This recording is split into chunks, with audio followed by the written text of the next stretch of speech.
Volume increase ही हो रही है। यहाँ पर हम कह सकते हैं कि जो प्रेशर कांस्टेंट है वॉल्यूम इंक्रीज हो रही है, यहाँ पर कह सकते हैं वॉल्यूम कांस्टेंट है प्रेशर इंक्रीज हो रहा है। तो इन सभी को मैच करेंगे तो हमारा ये थर्ड उत्तर जो है वो निकल कर आता, नन ऑफ दीज नहीं बनता।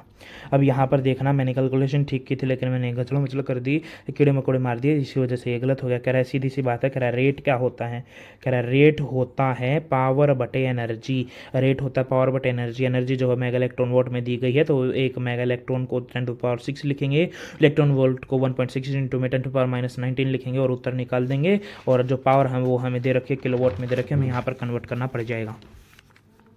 अब यहाँ पर देखना, यहाँ पर भी कुछ ज़्यादा वो नहीं है, यहाँ पर सिर्फ हमें टर्मिनल वेलोसिटी का फॉर्मूला लगाना है। टर्मिनल वेलोसिटी का फॉर्मूला क्या होता है, V T directly proportional to R square by 2/9 R square G by eta, और यहाँ पर सिग्मा माइनस रो होता है, जहाँ पर सिग्मा बॉडी की डेंसिटी और यहाँ पर रो लिक्विड की डेंसिटी होता है। यदि हम ये लगाएंगे तो हमारा उत्तर निकल कर आ जाएगा। सब कुछ हमें यहाँ पर गिवन है।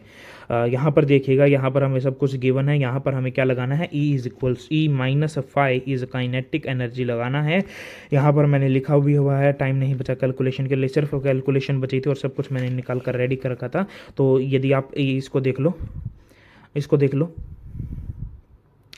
यदि आप ये लगाओगे तो आपका ये उत्तर निकल कर आएगा। अब यहाँ पर देखो, कह रहे एक लाइट स्ट्रिंग है जिसे पास किया गया है over a smooth light pulley, connect किए गए हैं दो ब्लॉक M1 एंड M2 और एक्सेलरेशन g/8 है। तो एक्सेलरेशन g/8 है, तो यहाँ से इक्वेट किया, यहाँ से इक्वेट करते ही यहाँ पर फॉर्मूला लगाया M2 - M1 g/M1 + M2, यहाँ से इक्वेट करते ही हमारा यहाँ पर रेशो निकल कर आ जाता है। और आप यहाँ पर देख सकते हो, यहाँ पर आप ये भी देख सकते हो, क्योंकि मेरा ये 7/9 आपको दिख रहा होगा। ऐसा क्यों आ रहा है, क्योंकि मेरे भाई मैंने ये माना था कि M1 जो है वो मतलब M2 जो है वो बड़ा मास है, मतलब M2 खींचने वाला है और M1 रोकने वाला है। यहाँ पर इन्होंने ये माना है कि M1 जो है वो रोकने वाला नहीं, वो खींचने वाला, और M2 जो है वो रोकने वाला है, इन्होंने ये माना है। एक ट्रैवलिंग माइक्रोस्कोप है, और ये छोड़ दो भाई, ई स्कोप पढ़ने लगोगे ना गलत उत्तर आएगा।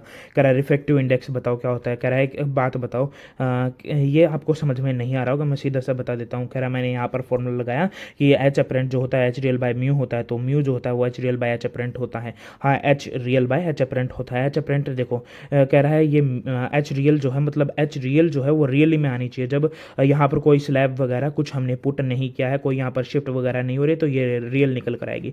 तो हमें क्या करेंगे, जो हमें यहाँ पर हाइट है, जो हमारे पास हाइट है और जो ये है, इसको माइनस कर देंगे, इन दोनों को माइनस कर देंगे, और फिर बटे में हम जो है अपरेंट के लिए ये जो टोटल है इसमें से ये इसको माइनस कर देंगे और इन दोनों का रेशो ले लेंगे, मतलब डिवाइड कर देंगे, तो ये उत्तर निकल कर आ जाएगा। यहाँ पर एक ये ऐसा क्वेश्चन है जो मुझे भी समझ में नहीं आया, आपको भी इसका सॉल्यूशन मिलता है तो यहाँ पर मुझे कमेंट में बताइएगा, आप सोल्व कीजिएगा और मुझे कमेंट में बताइएगा। इसमें थोड़ा ही बहुत मैं आपको हिंट दे देता हूँ, जितना मुझे हिंट लगा है वो मैं आपको दे देता हूँ। कह रहे हैं जो इलेक्ट्रॉन है उस पर एक फोर्स तो ऐसे लगेगा और एक फोर्स ऐसे लगेगा, तो और बाकी जो है वो आप ढूंढ लेना, और मुझे पता नहीं क्योंकि मुझे इसका समझ में नहीं आया, दे तो रखा है, मैं आपको लास्ट में इसको दिखा भी दूंगा। देखो कह रहे हैं एक बलून जो है वो ऊपर 10 मीटर पर सेकंड के साथ जा रहा है, और उस एक हाइट पर जो है उसे एक स्टोन को रिलीज कर दिया गया है, मतलब जितनी इसके पास वेलोसिटी होगी उतनी स्टोन के पास वेलोसिटी होगी, मतलब वो 10 मीटर पर सेकंड के साथ ही ऊपर जा रहा होगा। यहाँ पर 11 सेकंड के में जो है वो नीचे आकर गिरता है। कह रहा है 10 मीटर पर सेकेंड है, तो 1 सेकंड में 10 कम, तो यहाँ पर जो हाईएस्ट पोजीशन पर वो पहुँच जाएगा, कितने में पहुँच जाएगा, 1 सेकंड में, तो यहाँ से 0 हो जाएगी यहाँ पर, और यहाँ से यहाँ तक आने का जो समय है, यहाँ से यहाँ तक आने का जो समय है वो 10 सेकंड दे रखा है। तो आप एक काम करो, कह रहा है h = कितना लगाओ, कह रहा है यहाँ पर जो है वो इनिशियल हमारे पास है, तो क्या होगा यहाँ पर, velocity is distance upon time, तो distance is velocity into time, velocity कितनी थी 10, तो यहाँ पर जो है वो ऊपर 10 गया होगा, यहाँ पर ऊपर 10 गया होगा, तो यहाँ पर टोटल निकाल लो कितना होगा, क्योंकि यहाँ पर इनिशियली 0 है और यहाँ पर 10 सेकंड है, तो यहाँ पर कितना हो जाएगा, ½ GT² लगाएंगे तो ये कितना हो जाएगा, ये हमारे पास हो जाएगा, 1 सेकंड, मैंने कुछ ना कुछ गलती कर दी है यहाँ पर, कह रहा 500 में से 10 घटाएंगे तो ये 490 आना चाहिए, 495 क्या गलती की, 1 सेकंड देख लेता हूँ मैं, तो यहाँ पर गलती थी, कह रहा है यहाँ की जो हाइट निकालनी है, वहाँ की हाइट को मैं सीधा सा बताता हूँ। कह रहा है हाईएस्ट पॉइंट पर पहुँच गया, हाईएस्ट पॉइंट के बाद जो फर्स्ट सेकंड में चलेगा उतना ही तो इधर एक सेकंड में चला होगा, उतना ही तो इधर लास्ट सेकंड में जितना चला होगा उतना ही इधर फर्स्ट सेकंड में चला होगा। इधर फर्स्ट सेकंड में वो 5 चलता है तो इधर भी जो लास्ट सेकंड है वो 5 चलेगा। इधर के फर्स्ट सेकंड में चलने वाला डिस्टेंस और इधर के लास्ट सेकंड में चलने वाला डिस्टेंस बराबर होता है। इधर 5 चलेगा तो इधर भी 5 चलेगा, तो 500 में से 5 घटा देंगे, 495 उत्तर आ जाएगा। कह है जल्दी जल्दी करते हैं, आपके पास भी समय नहीं होगा। यहाँ पर देखो, यहाँ पर हमें क्या करना पड़ेगा, यहाँ पर जो 2.2 एंगस्ट्रॉम से 4.7 एंगस्ट्रॉम जा रहा है। यहाँ पर यदि हम रेडियस से, ये रेडियस दे रखे हैं, रेडियस से हम n कैलकुलेट करेंगे, पूरा फॉर्मूला लगाएंगे। जो n निकल कर आएगा वो 4 निकल कर आएगा, जो n निकल कर आएगा वो 3 निकल कर आएगा। और ये जो 4 में एनर्जी होती है, जो एनर्जी 4 में होती है और जो एनर्जी 3 में होती है, वो हमें यहाँ पर जो है वो सिंपली माइनस करनी पड़ेगी। और हम उसने एनर्जी खाई होगी क्योंकि वो n3 से n4 में जा रहा है, मतलब एक लोअर एनर्जी स्टेट से हायर एनर्जी स्टेट में जा रहा है, तो उसने वो डेफिनेटली एनर्जी को ऑब्जॉर्ब किया होगा। E3 में जो होती है वो कितनी होती है, एक सेकेंड, सॉरी, ये E3 होगा और ये E2 होगा, ये E3 ये E2 होगा। यहाँ से इस फॉर्मूले से यदि हम कैलकुलेट करेंगे तो E3 E2 होगा। E2 में जो होगा वो 3 पॉइंट कितना होगा, वो होगा 4 और यहाँ पर होगा 1.5। यहाँ से कैलकुलेट करेंगे तो 1.89 निकल कर आ जाएगा। अब ये क्वेश्चन है, इसमें क्या करना होता है, इसमें यहाँ पर करंट जा रहा है, इधर करंट जा रहा है, इधर करंट आ रहा है, कुछ नहीं देखना। कह रहा है इस पॉइंट को हम हाई पोटेंशियल मानेंगे, हाई पोटेंशियल मानेंगे तो यहाँ पर क्या करना पड़ेगा, यहाँ पर I = V/R होता है, तो इसका V/R, इसका V/R और इसका V/R प्लस कर दो। कह रहा है कैसे, x माइनस इधर कितना हो जाएगा, x - 4.5/3 plus x - 0/6 plus x -3/10 बराबर 0 रखेंगे तो उत्तर निकल कर आने वाला है। ये जो कौन सी ब्रांच है, I3 जो है, इसमें करंट नहीं हो जाने वाला है। इधर देखिएगा, इधर कुछ नहीं, यहाँ पर सिर्फ K इक्विवेलेंट निकालना है। K इक्विवेलेंट निकालना है, टाइम पीरियड का फॉर्मूला होता है 2/√m/K, तो वहाँ से हमें यहाँ पर फ्रीक्वेंसी लिखनी है, जस्ट उल्टा कर दो, T 1/f होता है, T = 1/f होता है, तो फ्रीक्वेंसी टाइम पीरियड को उल्टा करोगे फ्रीक्वेंसी आ जाएगी, F = 1/2π√K/m हो जाएगा। और K इक्विवेलेंट जो होगा वो सीरीज है, सीरीज में रेजिस्टेंस का उल्टा होता है, मतलब R/2 K/2 हो जाएगा। कह रहे यहाँ पर देखो, कह रहा है रेडियो ट्यूनिंग LCR सर्किट है और हाफ पावर फ्रीक्वेंसी है, मतलब यहाँ पर जो डिफरेंस आने वाला है, जो डिफरेंस है वो del20 का है, डिफरेंस जो है वो 20 का है। तो यहाँ पर रेजोनेंट फ्रीक्वेंसी निकालने के लिए हम क्या करते हैं, ω0 = ω1 ω0 = ω1 ω2 करते हैं, तो इन दोनों को √ में लेकर जाएंगे तो यहाँ पर जो है वो 11 निकल कर आएगा। बीच का भी वैसे भी देख लेते तो बीच का 110 निकल कर आता, और 110 को यदि हम कितने से कर देंगे, कह रहा है 20 से कर दोगे, तो 20 से करेंगे तो 5.5 उत्तर निकल कर आएगा। अब यहाँ पर देखो, यहाँ पर हमें क्या करना पड़ेगा, कह रहा है 1 मोल हमें दे रखा है, और यहाँ पर जो है हम क्या करेंगे, हमने यहाँ पर फाइनल वर्क डन देख लिया और यहाँ पर हमने हीट देख लिया, और यहाँ पर आइसोबारिक कंडीशन दी हुई है, तो यहाँ पर आपको फॉर्मूला पता होगा, TW/dQ = 1 - 1/γ। ये हमने फॉर्मूला लगाया, वैल्यू पुट करी और यहाँ से गामा निकाला, जो गामा की वैल्यू है वो हीलियम की वैल्यू के बराबर आई, जो गामा हीलियम के लिए होता है। यहाँ पर एक नया कंसेप्ट हम आपको बता देते हैं कि जो डेल्टा, मतलब यहाँ पर जो है कहते हैं कि S जितना ज़्यादा होगा, S जितना ज़्यादा होगा उतना ही कम एक बॉडी, मतलब जिस बॉडी का जो जितना ज़्यादा S होगा, स्पेसिफिक हीट कैपेसिटी जितनी ज़्यादा होगी, उतना ही धीरे वो टेम्परेचर को इंक्रीज़ करेगा या टेम्परेचर को डिक्रीज़ करेगा। मतलब टेम्परेचर का इंक्रीज़ करना है, टेम्परेचर का फॉल करना, वो डिपेंड करता है S पर। तो S जो है वो एक अलग अलग मटेरियल के लिए अलग अलग होता है, तो dQ/dt जो है वो डिफरेंट होने वाला है। तो हमने ये हमने यहाँ पर एक रॉन्ग क्यों मार्क किया, क्योंकि हमने यहाँ पर वो न्यूटन्स लॉ ऑफ कूलिंग से लगा दिया, rate of fall of temperature को हमने वो मान लिया कि जो है कूलिंग हो रहा है, कूलिंग वाले फॉर्मूले से मैंने यहाँ पर लगाया, लेकिन ऐसा नहीं होने वाला है। यहाँ पर कूलिंग वाला फॉर्मूला नहीं लगेगा, rate of fall of temperature लगेगा कि dt/dt, कह रहा है जो dt/dt जो होता है वो 1/s होता है। तो s जो होता है वो अलग अलग मटेरियल के लिए अलग अलग होता है। रिफ्रैक्टिव इंडेक्स जो होता है वो ऑयल का ज़्यादा होता है, एयर का कम, air refractive index oil air के रिस्पेक्ट में उसका ज़्यादा होता है, और water with respect to air से। कर ऐसा क्यों होता है, क्योंकि आप ये देखना, कोई भी ऑयल ले लो, आप ऑयल को क्या करना, आप वाटर में डाल देना, वाटर के ऊपर जो है वो ऑयल फ्लोट करेगा। तो उसका जो रिफ्रैक्टिव इंडेक्स है उसकी डेंसिटी क्या हो गई, कम हो गई, तो उसका रिफ्रैक्टिव इंडेक्स ज़्यादा हो गया, तो उसका जो रिफ्रैक्टिव इंडेक्स है वो ज़्यादा होता है और वाटर का ये कम होता है। फिर ये कहता है मास डेंसिटी, मैं कहता हूँ मास डेंसिटी वैसे भी एक मान लो मैंने यहाँ पर आपको बताया, यहाँ पर मैंने आपको बताया कि जो ऑयल है वो वाटर के ऊपर रहेगा। अरे भाई मास डेंसिटी ज़्यादा होगी तो ऑयल जो है वाटर के ऊपर कैसे रहेगा, नहीं रहेगा। तो वैसे भी ये रीज़न गलत हो गया, तो ये जो है इस तरीके से भी आप इसे करेक्ट कर सकते थे। अब यहाँ पर देखिए, अच्छा क्वेश्चन है, बहुत अच्छा क्वेश्चन है, हार्ड क्वेश्चन था मेरा, ठीक है। कह रहा है जब एक पोलरॉइड एक्सपेरिमेंट किया गया, ए और बी इंटेंसिटी की लाइट डाली गई। मैं आपको आप पढ़ लो, वीडियो पॉज कर लो और देखो। कह रहे ये करें, ये यहाँ से एक लाइट ए बीम को ऐसे डालते हैं और दूसरी बीम को ऐसे डालते हैं।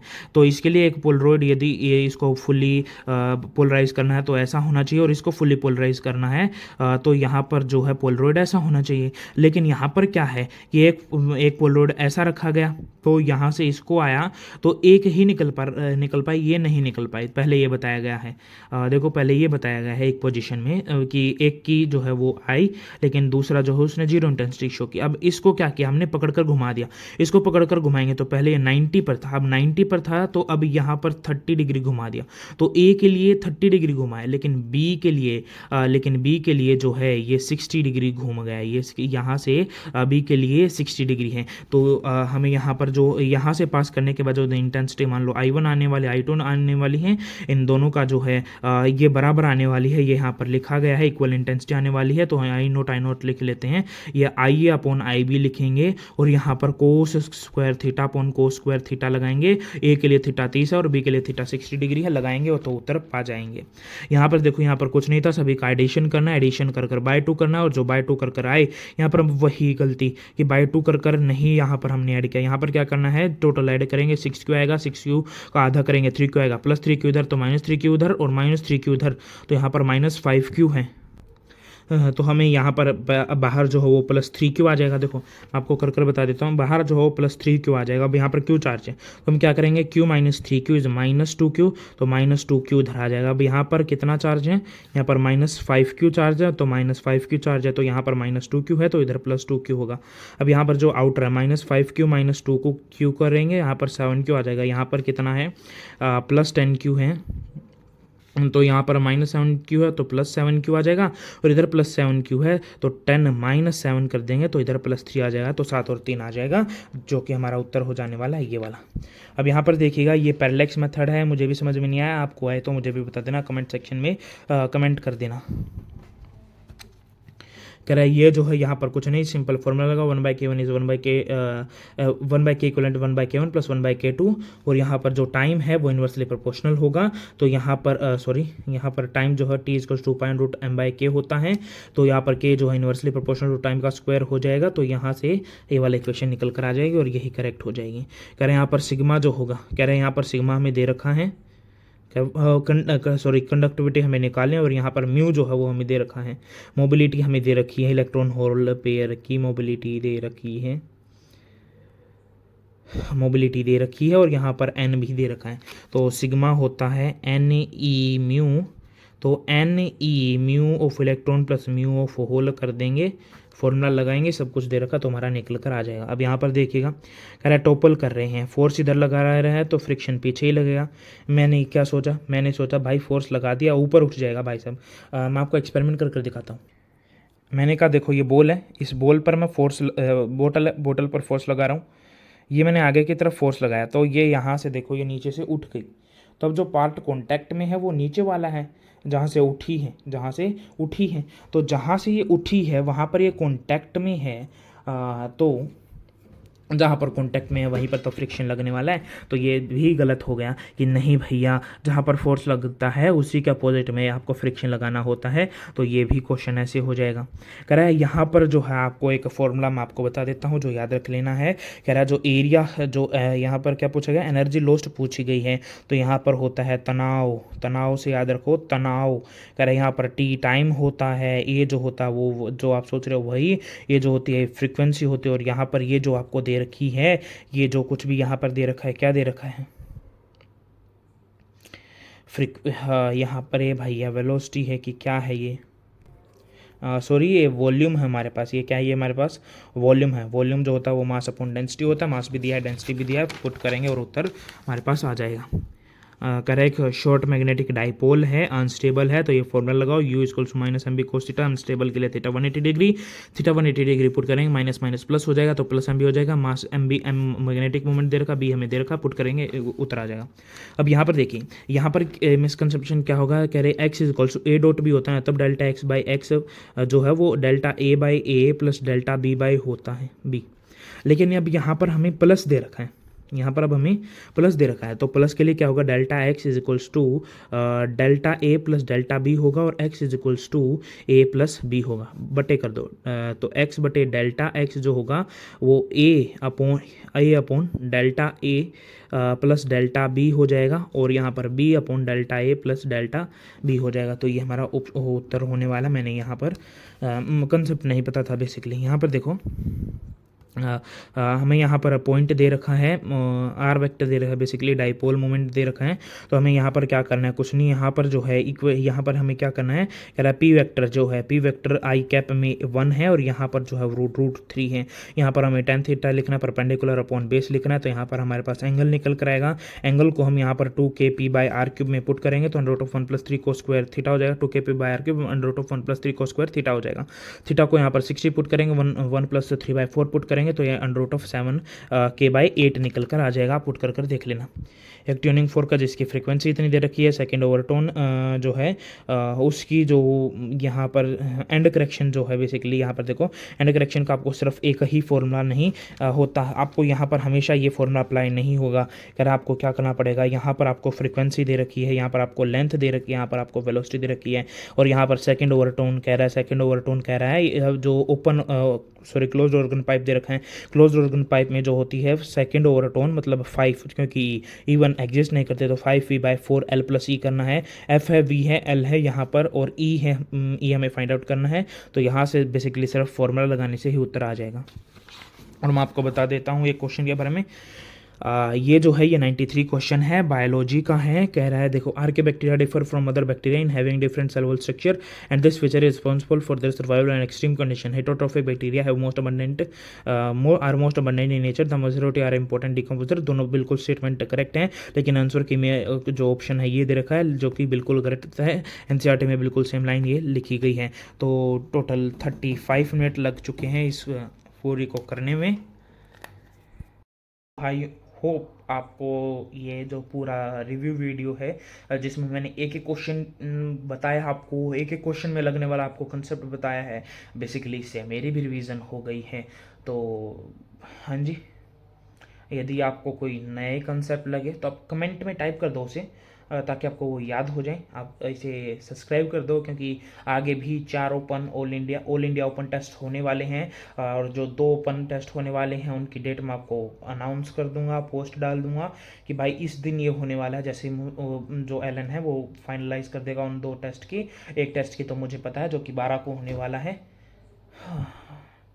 और इन सभी टेस्ट की जो यदि आप नहीं भी दे पाते हो तो इन सभी टेस्ट की PDF आपको मेरे टेलीग्राम चैनल पर मिल जाएगी। तो आपको चाहिए तो आप वहाँ पर जाकर भी उसे सब्सक्राइब कर लो, आपको हर एक तरीके के मॉक टेस्ट वहाँ पर मिल जाएंगे। हाँ, ये थोड़ा वीडियो लंबा था क्योंकि हर एक क्वेश्चन को डिस्क्राइब किया गया है। देखना तो देखो, नहीं देखना तो मत देखो। Okay, bye, Tata.